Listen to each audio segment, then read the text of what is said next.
host, Andrew Leong, and welcome to #Ambitious. #Ambitious is all about business growth, marketing, and startups.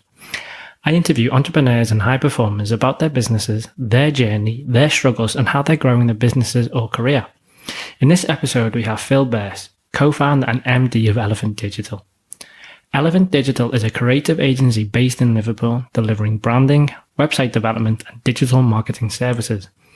Phil gives us an open and honest interview. He covers how he's grown his business, but also shares the mental side of entrepreneurship, the side that most people won't share. So it's a really powerful interview by Phil. I'm excited about it. Really can't wait for you to hear it. Let's jump right in.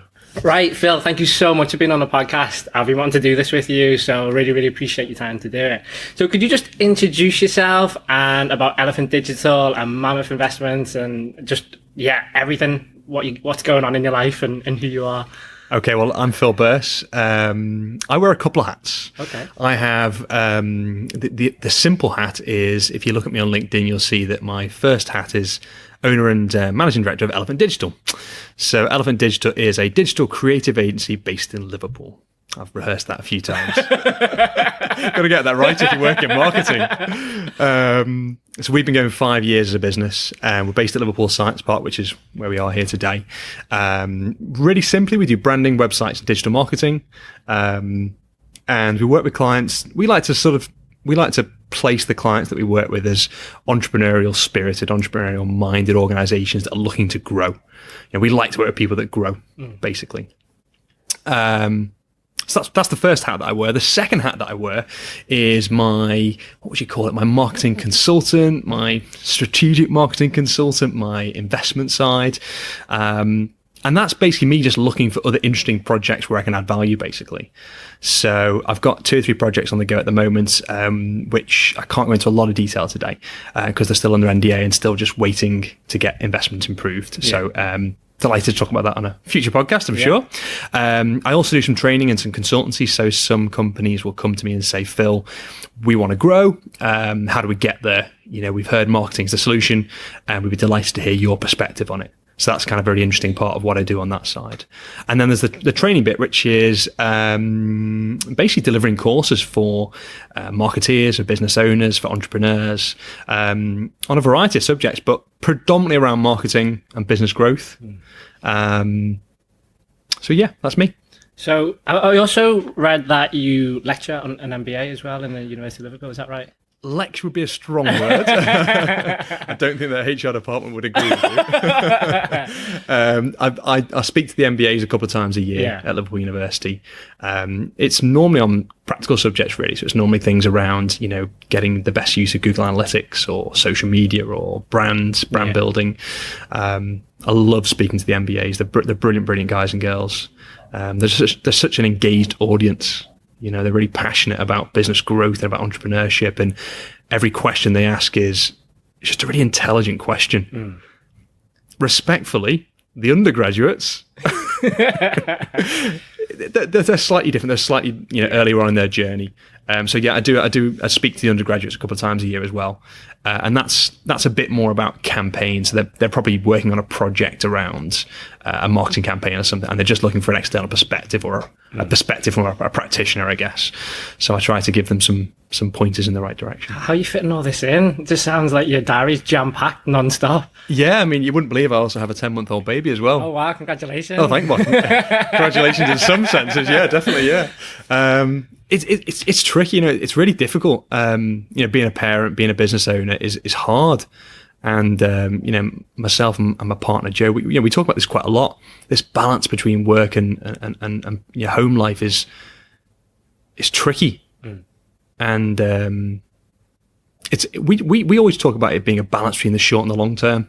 You've got to invest in the long term for your family's sake, but you've also got to kind of appreciate the short term and try not to get too engrossed in work. So, balance is my key goal for 2019. Has it changed you being a dad then? How you look at the world and how you look at business? Yeah, definitely. Yeah. I love being a dad. I love it. I don't think I wanted to be a dad. Yeah. I know it sounds really strange, but when I had my first child, Jack, who's 3.5 now, wow. I mean, the change you go through in that first 6 months is is phenomenal. You never forget it because it's so intense, and you learn so much about yourself, and you learn. I think the obvious and cliched answer to that is you learn what's important in life. But for me, I learned what was important to me, and what I valued about my life and where I wanted to go. That sounds quite deep, but it's predominantly the lack of sleep that just makes you think a lot and reflect on what you're trying to do with your life. Okay. I'd just love to go back to the beginning of Elephant Digital. So you had a really strong career in marketing, both on the agency side and the industry side. Could you just talk us through the journey from being in industry and agency to then becoming an entrepreneur and setting up your own agency yourself? Yeah. I reflect back to my time post-university. So I went to university and did English, switched to English and drama, then dropped out. I don't think I ever really embraced education as much as I could have done, as much as I should have done. And that was because I went through a bit of a tough time as a kid. My parents separated, and it was difficult growing up. On the flip side, I'm from the Wirral. It's a middle class area. I'm quite privileged that I understand that. I went to a very good school, but I did kind of lose my way quite early on. And I think coming back from university, I sort of looked around and thought I better get myself a post-university type job. So I went to MBNA Bank in Chester, which is where most of the world go to for their post-university jobs. Went there for a few years and then decided to go make my fortune. So I joined a recruitment company. Okay. Obvious thing to do. Realised that recruiting and sales is an incredibly difficult profession. Did we use a recruitment consultant? I was a recruitment consultant for 3 years for a company on the Wirral, then at Michael Page, which was it was an interesting step. It was an interesting time to learn how to sell and how to talk to people. And I think it was a very valuable skill for being an entrepreneur later in life. But it wasn't for me, particularly because the crash came in 2008-9 and I was recruiting in legal, specifically conveyancing for buying and selling houses, and the market just died overnight. Yeah. And apparently that was my fault. So the Liverpool office got shut down where I worked, and that kind of left me without a job in early 2009. And my dad had asked me about 6 months prior to that, Phil, can you build me a website for his company? He runs a domestic and commercial cleaning company on the Wirral. And I, being the slightly naive, slightly arrogant person that I am, I said, yeah, website can't be that hard. I'll do it. It should be, it'll be easy. So I built him a WordPress website, which nobody will ever see because it was that bad. And yeah, I thought, this marketing thing could be of interest to me because we did a bit of work together, my dad and I, on SEO, on ranking on Google for that first year, 2008, 2009, and realised that we could rank pretty well because it was quite an uncompetitive market. We're all cleaning. So following the basics of SEO, we managed to rank first for all the terms we needed to, and their inquiries and their leads just exploded overnight. Well, overnight within sort of 3 to 6 months. And I was thinking, I like this. There's something in this. And then very, very coincidentally, I got offered an interview at Click Consult on the Wirral, a search marketing agency in 2009. Didn't know much about SEO. I knew the very, very basics. Didn't know anything about paid advertising. I thought, sod it, I'll go. I got the job. And that began my 3 years of what I call my baptism of fire period, where I had to learn digital marketing and web, having told everybody at my interview that I could actually do it. So that was an interesting first 3 years. So I was at Click Consult for a year, then I was at Ripple Effect in Liverpool. They're a great web development company. They've since been acquired a couple of times. But that was my bread and butter. That was where I learnt my trade. Wow. Yeah. Wow. Interesting time, tough time. I was going to say, yeah. So in terms of Elephant Digital, how did I get there? Yeah. So what was the transition to that? Well, I went from Ripple Effect. I went client side for a couple of years. So I went to a head of group marketing role, and briefly a 12-month stint at an e-commerce company. So I'd kind of done 5 or 6 years agency side and client side combined. And typical me, I was 31, 32, thinking, I know what I'm doing now. This is fine. I can do this. There's 2 telling moments that made me decide to become an entrepreneur. The first was when I was at the e-commerce company in 2013, 14, and I was in charge of the digital division of this main e-commerce company. And I had a team of 15. I had P&L responsibility for all digital output of the company. But the MD, a lovely guy again called Lee, he just kind of left me to it for the year. With respect, he guided me at the start, obviously, but he left me to it. And I just said to myself, I'm basically running an agency within an agency, within a company, if that makes sense. Then I started to think, well, I'm 32, 33, what was I? Nearly 33, 34, sorry. I thought, I'm going to do it. I've got to do it now. So I had a mentor at the time, a guy that we'd been working a bit with. And I sat down with him once and I said to him, I'm thinking of being self-employed, and it's been bugging me for years now that I think I need to do it. And he looked me in the eye and he said, Phil, he said, you're here today with me asking me this question for one of two reasons. He said, either every boss you ever worked for is a complete and utter idiot in your eyes, or you're just completely unemployable. And I said, it's probably both, to be honest. And that was it. And once he said that, once he made me realize that being an entrepreneur is something that you kind of, I wouldn't say necessarily born with, but it's something that I'd felt was a part of me for quite a long time. And I just felt that I needed to put myself out there on the line and test myself in this big, bad world of business. So that's what I did. So in 2014, we started Elephant Digital with a black book of contacts, working from my then business partners' back bedroom. Yeah. And then we just started to sell websites and digital marketing. Wow. Did you go straight in the deep end? So did you quit your job and then go straight in, or did you kind of phase in, so have a side hustle first? Which approach did you go for?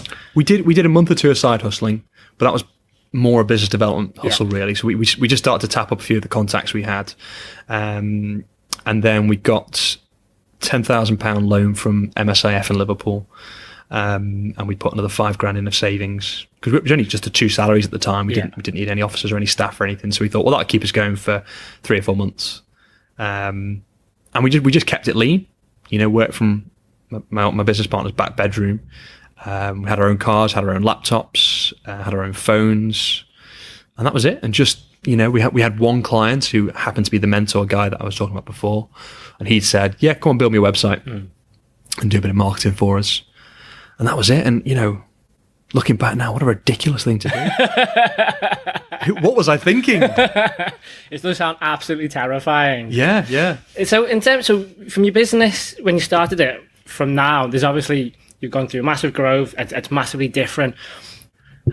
What's been your process? What's been your journey? What have you learned from it all? How are things different now from when you first started? I think the first thing I learned quite quickly was how little I knew about running a business. My God, I knew nothing. The first learning was at the end of the first tax year when my accountant said, can I have all the records of all your ins and outs for this year? And I said no, because they didn't exist. We just didn't do it. And that was a hard lesson to learn. And I think, got to the end of the second year and we started to have a bit of a spreadsheet in place. And he said, oh, have you got all your receipts and everything for the second year? And we said, no. We haven't got receipts either. You didn't tell it. No one tells you this. And it's all these little things you kind of learn as you go. And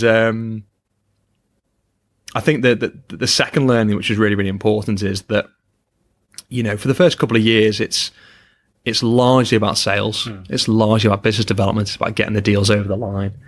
And it's about building credibility and case studies, specifically for what we do, agency. And then I think when you get into year 3 and 4, it is about efficiencies, systems, and processes. The more you can systematize things, the more you can write down your processes, the more you can quantify and qualify what you do, the easier it is to sell, the easier it is to manage clients, and the easier it is to create value in the organization. And finally, my third key learning is self-improvement. I started reading pretty much from day one, reading all sorts of things, really. I mean, in the very early days, it was kind of classic business strategy type books. I think as you go on, you start to kind of free your mind a little bit and explore things that are perhaps outside of strategy. So I read lots of marketing books, but I read time management, I read philosophy, I read psychology books. And you start to sort of deep dive into things in a way that really opens your eyes to what's possible. And that was the big change for me. So about 2 years ago, I realized that Elephant was providing something very, very similar to every other agency in the UK. And it was my job to create a brand, create a position in the market that was original, or that was original as possible. How I did that, I didn't have a clue. Yeah. But I knew that's what I had to do. And so that's been my journey for the last 2 years, is how do we get Elephant to stand out? That you've just literally touched on the question I was going to ask you. Oh, fantastic. And the question was, open up a digital marketing agency, that there's not too many barriers now in today's world. You just kind of need a laptop and know what you're doing, and a phone line. And there's probably a marketing agency, there's probably about 100 that start up every day now. Your agency does stand out. And how you achieve that? What is it that makes you stand out? That's a really interesting question. Firstly, I think the reason I started Elephant is because I felt I'd worked with and for lots of bad agencies. And I mean that respectfully to the people that I've worked as an employee at. You know, most agencies are imperfect. Some agencies are poor. And I mean poor in a very specific way. And I mean poor in terms of the value that they add, the level of customer service that they provide. But more importantly, their overall kind of ethos and approach is very, very commercial. And I mean that in both a positive sense and a derogatory sense. Yeah. They're very focused on the numbers, and they're very focused on output. And you lose sense of why you exist very quickly if that's the focus you have. So I very simply said to myself, I gave myself two very grand targets. I said, number one, everything we do has to be world class. And we can debate what world class means, obviously, to the ends of the earth and back. And number two, we've got to add value. We've got to deliver value. We've got to create value. Whatever it is we're doing for that customer, they've got to walk away with a sense that whatever they paid for, they got and more. And that's really, really hard to do. Yeah. So difficult. Yeah. Because in what we do, we're heavily reliant on people. Yeah. So we're a people business. Our product is the people that I hire and I employ, delivering, creating stuff for our clients.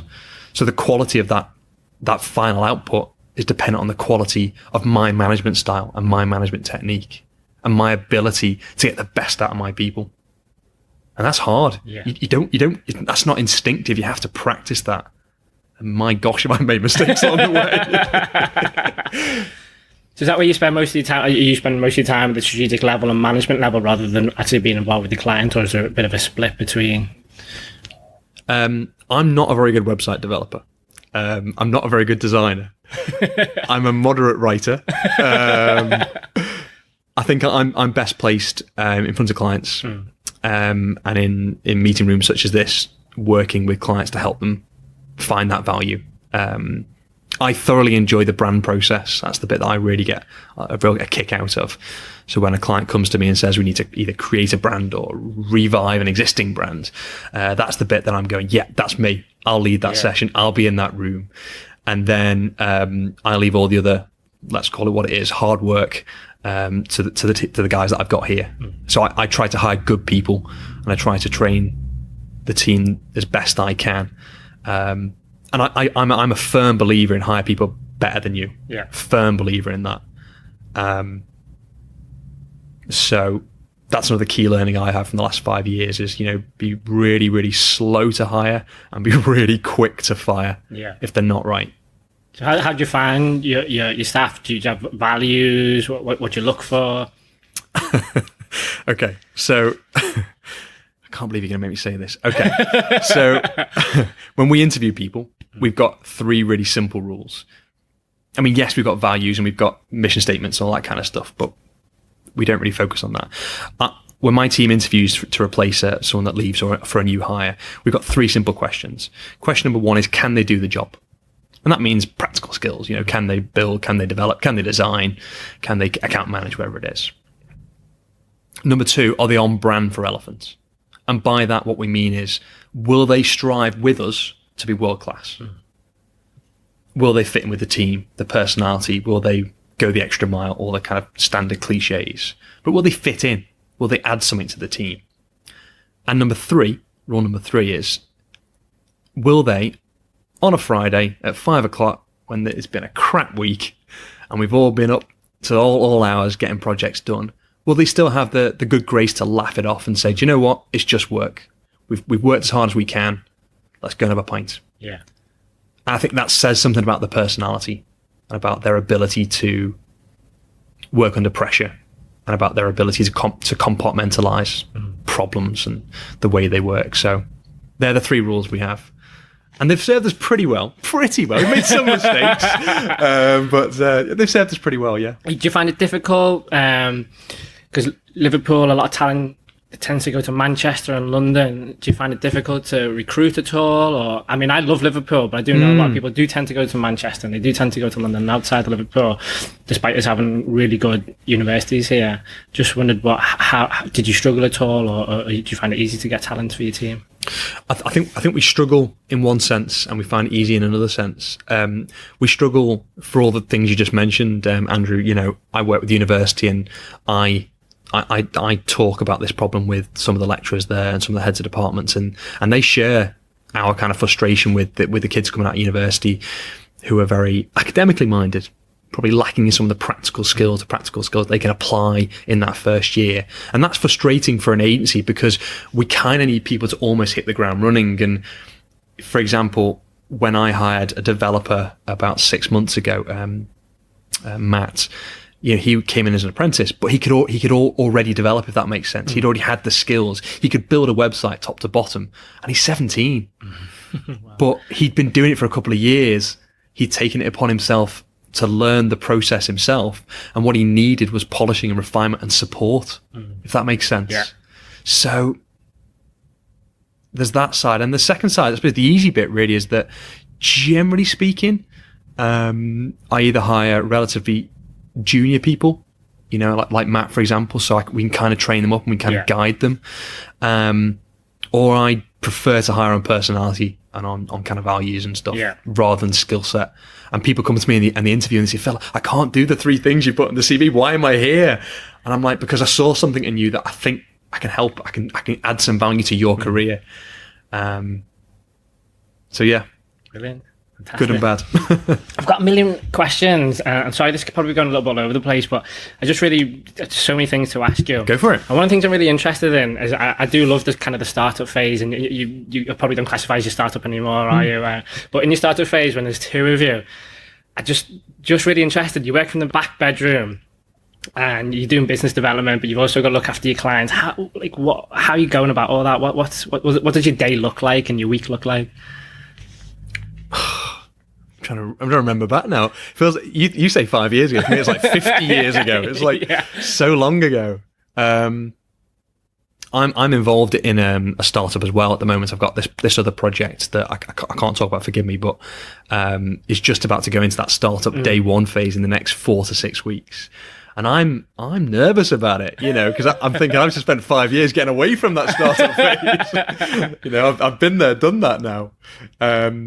I think the day, a day in the life of an entrepreneur, or a day in the life of an entrepreneur in a startup, is one that should be focused around 3 things. It's sales, it's process, and it's finance. And they're kind of the 3 things that we spent the first year. Every day we had a little plaque on our desk, a piece of cardboard with them written on. You know, sales, process, finance. And every day we'd start off with our priorities and we'd say, okay, well, if the first priority is sales, then that's the first thing we do in the day. So sales calls, proposals, client meetings, or prospect meetings.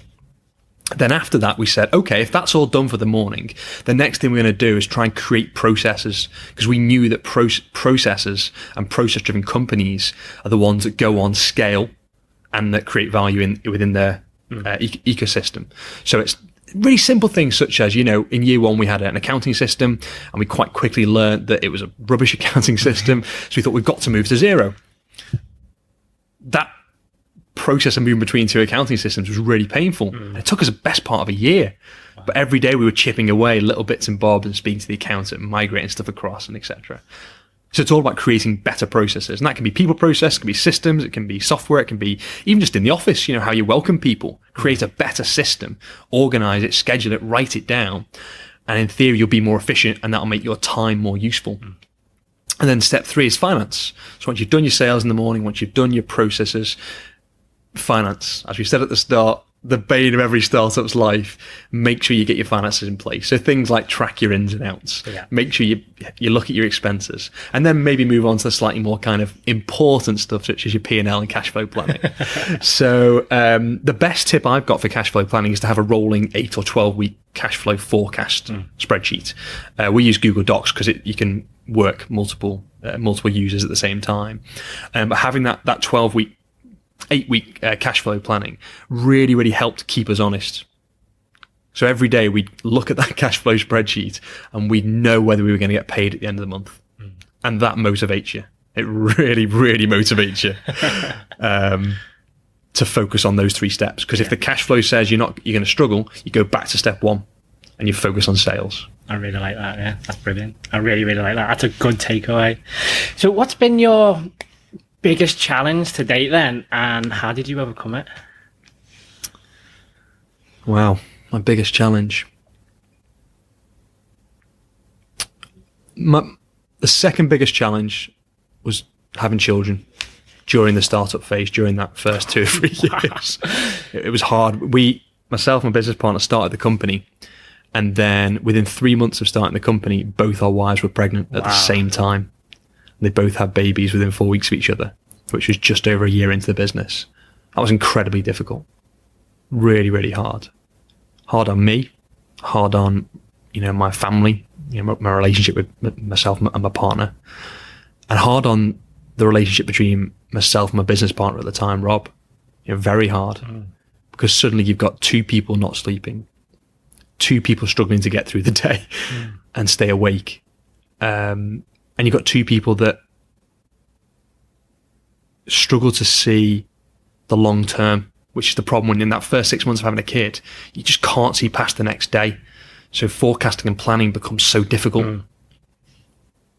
Having said all that, the most difficult thing that I went through with Elephant was the moment when I realised I couldn't work with my business partner, Rob. For some context, Rob and I met at MBNA 15 years ago, and we became very, very, very good friends. I mean, best friends. Yeah. I was best man at his wedding. And I realised a couple of years back that we were clashing personality-wise, professionally, not personally. And we had different visions for the business. And that clash was causing day-to-day commercial problems. Simple things such as how much to quote for a project, or which type of projects to go for, or where to focus our time and effort on a day-to-day basis. Roles and responsibilities to get very merged and very blended when it's a 50-50 partnership. And it was a tough year last year, 2018, because we went through this kind of what can only really be described as a divorce in like a business sense. Yeah. And you really are kind of who gets the CDs and who gets the kids, and it's a very painful process, and one which I wouldn't wish on anybody, to be honest. And what's most painful about it was I lost my friendship with Rob, and that's hard. Yeah, that's really hard. But I just felt we had to do that if the company was going to survive, and I do mean survive, because we were struggling last year financially because of this problem.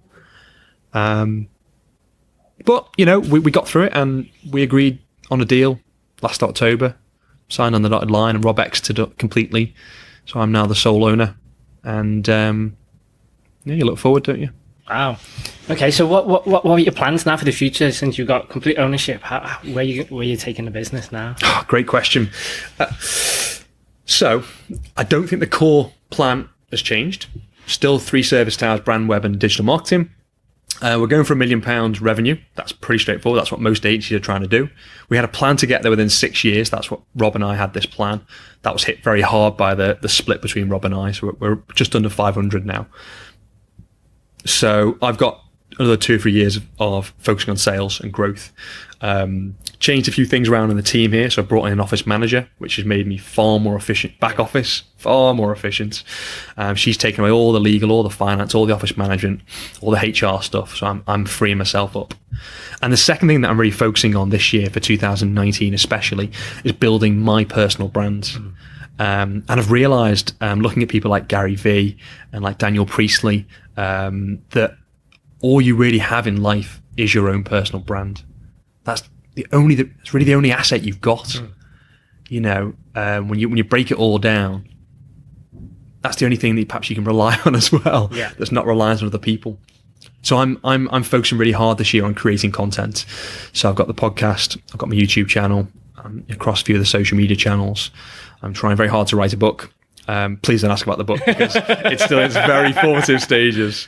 So that's my big plan for this year. Focus on me and focus on the brand of Phil Birss, which I hope doesn't come across as incredibly vain, but I'm doing it very deliberately to promote the brand of Elephant because it kind of creates more of a personalized approach. I think in doing that over the next 12 to 18 months, the value that I can hopefully create will be far above what I could do if it was just Elephant Digital inverted commas.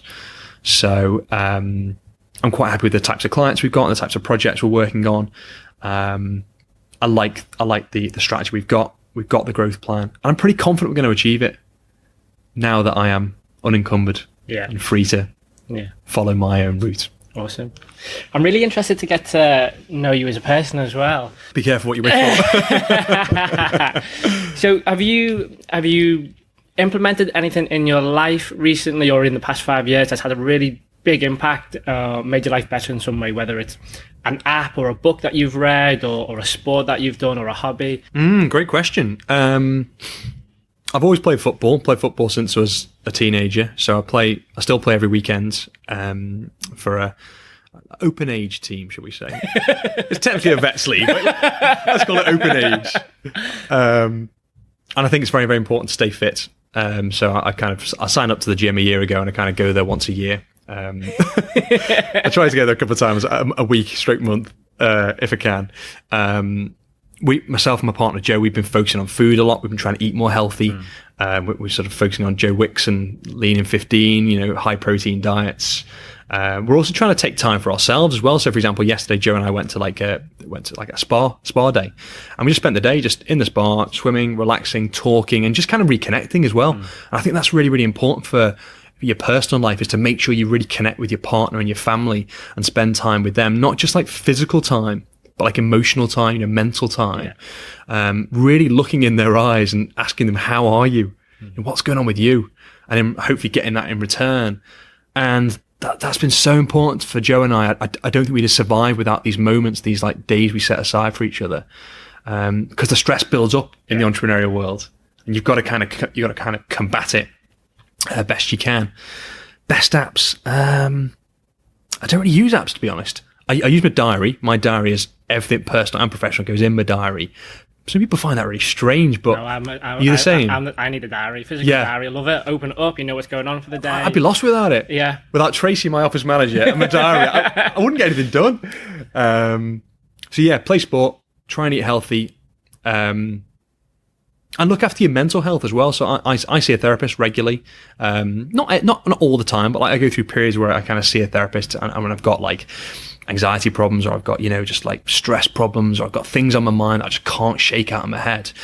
And I think that's something we should be, happy and brave to talk about as men. Yeah. And as entrepreneurs, we all struggle with mental health. There's nothing wrong with that. It's fine. Yeah. And I don't want to oversimplify it, but a lot of the time, just talking it through, just having a chat with somebody, it can alleviate lots of the problems. And lots of like the stresses and tensions that I have, I find generally they just mount up. It's nothing fundamental, and just releasing it sometimes just allows you to have a really clear head. And for me, I love it because when I go to a therapy session, the next day, my commercial head is clear. I can think really strategically. So that's kind of why I do it. Yeah. I love it. Yeah. Well, mindset and mental health is a huge topic that I'm very, very passionate about. Oh, fantastic. And I think, especially this day and age, especially with social media, everyone thinks being an entrepreneur, running your own business is all champagne, pool parties in Vegas. I'm shaking my head, sorry. You can't see this head shake. And I think it's really refreshing to hear someone talk about the difficulties of being an entrepreneur. Now, I've only known you a short period of time, but you look like you would never have any worries in the world. Yeah. You've got really open and outgoing personality, full of confidence, full of energy. You look like you never get tired. So it's great that you're open about that, because I completely agree with you. It's good to, whether it's a therapist or you have a trusted friend to talk about it. I think it's hard being in business. Even the good days are hard, because you just don't know what's around the corner. So I think it was Lee. I think Lee Hackett. I know you interviewed recently. I love this expression. All entrepreneurs should be in a constant state of crisis. I think he meant all startups should be in a constant state of crisis. But I do take his point, is that being an entrepreneur is like living with stress 24 hours a day. And people don't realise that. And the second thing they don't realise is it's incredibly lonely. Yes. You are there by yourself. And because of the nature of being an entrepreneur, you have to make that final decision. And in doing so, that comes with so much stress. Yeah. And I'm very, very good at putting a brave face on it. I completely take your point, Andrew. Yeah. But I'm no different to everyone else. I go home and cry and, slump on the couch and watch Game of Thrones for 5 hours, just to get away from the world, because it's hard being on all the time, isn't it? Yeah. When you're faced with stress or anxiety, do you have any techniques, or do you do anything to get back focus at all? Yeah, so I am. So yes, to answer your previous question about apps, I use the Headspace app. Me too. Yeah. Love it. It's great, isn't it? Brilliant. Love it. Use the Headspace app, and I don't listen to it all the time. Probably 2 or 3 times a week if I'm feeling a bit anxious or a bit kind of stressed. But that giving yourself that 10 minutes just to recenter your mind. When I first downloaded Headspace, I was as skeptical as anybody. Yes, me too. Were you skeptical? Yeah. And I did it once. I didn't quite get it. And I did it twice. And literally, the second I finished the second time, I went, wow, look at the colour of the world. And that sounds like really cliche and cheesy, but I just literally went, you just start to notice things because your head's clear. Yeah. And it really is as simple as that.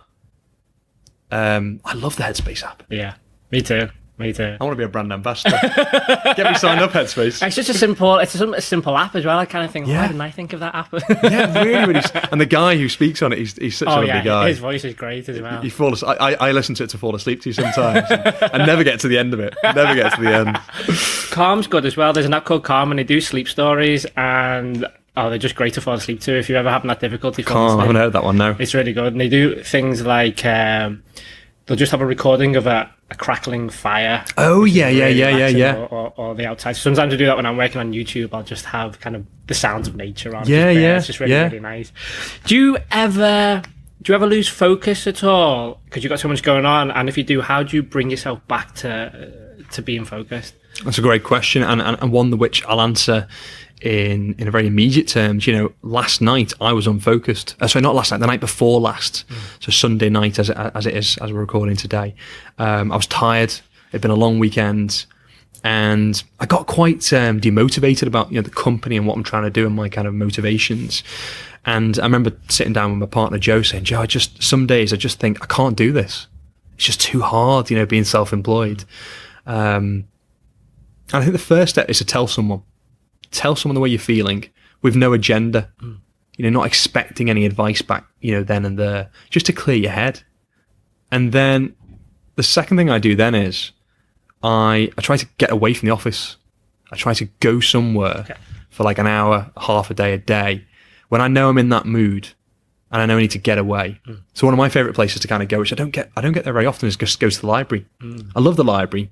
I'll go in there, put my headphones in, do a little bit of work, maybe write a bit of my book if I get the inspiration. And just try and find a place where you can just think and be by yourself. It's why Joe and I have put these kind of, every month we have these one day where we just go away and just talk, because when you're self-employed, your work is your life. everything I'm doing for this company is designed to improve my personal life. One of my objectives for this year is to buy a house. So I know that the company needs to make profit, and I need to have good, clean books, and I need to make sure I can demonstrate my PAYE earnings, and I need to make sure that Jo, my partner, has the right PAYE earnings because she's been on maternity and back, and there's lots of pieces to the puzzle, and you've got to sort of sort all them out. Yeah. And when you've got a company to run and a family to run, you've got to find that time. The other thing I've been doing recently is trying to give myself every Friday as what I call a strategy day. Yeah. And basically what I mean is to be at home or in the library or something, to do all the stuff that I need to do. So I'll check the cash flow forecast in a bit more detail. I'll try and record a podcast. I'll try and record some video content on a Friday. I'll try to spend a bit of time maybe having lunch with my partner, Jo. Just give ourselves that one time a week. And it seems like a lot one day a week to do that, but actually it's nowhere near enough. It really isn't. So, yeah, that's the top tip I'm trying to work on, trying to do it. No, I completely agree with you, because you kind of can get into that mindset of the more you do, the more productive you are, but we're only human, and Definitely. taking a step back, it's law of diminishing returns. Like the more coffee you have, you don't become more awake, you start to become worse. So just taking that step back and getting back into your headspace, as like the app headspace, you just become so much more productive. Definitely. So, I mean, I could keep you here all day, so I definitely don't want to do that for you, because I know you've got a business to run. But is there any questions I should be asking you? Or is there anything you want to tell the listeners? I'm just really keen that everyone takes away that the fact that we're all in this game of life together. You know, whether we're employed or self-employed, we're all kind of doing it to better our own lives, to look after our families, to add some value, to have fun, to have somewhere to go every day. And I think my message really is just to not take yourself too seriously. Just really focus on that balance. And I come back to that, what we talked about at the start, that balance in life is so important. And look after yourself first, because you can't look after other people if you're not calm and focused. And the second thing to that is that process of becoming calm and focused, you know, it's taken me like 3 years to really do it. I'm still not there. I still have moments when I lose focus and get overworked. And don't see it anything other than a journey. That's an incredibly cheesy phrase, I guess. But when you realize that it's a journey and that it's your job to make your life better, first and foremost, and you can't blame anyone else. When you realize that, I think it becomes easier. I think you take a little bit more ownership of the process. Yeah. And combine that with talking to people and telling people how you feel, letting people kind of in, I guess. I think that's the way that I'm trying to live my life. That's my ambition. That's my goal. That's absolutely brilliant. If anyone wants to reach out to you, follow your podcast or follow you on social media, how can they do it? So I've got Ginger Nut Marketing Podcast. I've also got Ginger Nut Marketing on YouTube. I'm on all the social media channels, Facebook, Instagram, LinkedIn, Twitter. I'm experimenting with them all, seeing which one works best and seeing if people have a preference. But just find me online. Google Phil Birss. You'll get lots of interesting pictures of me from my early and younger days, as well as some more recent pictures as well. So you'll find me online, don't worry. Well, thank you so much. I really enjoyed that, and there's so many key takeaways from that. It's just been unbelievable. Thank you so much. Thanks, Andrew. Cheers, Phil.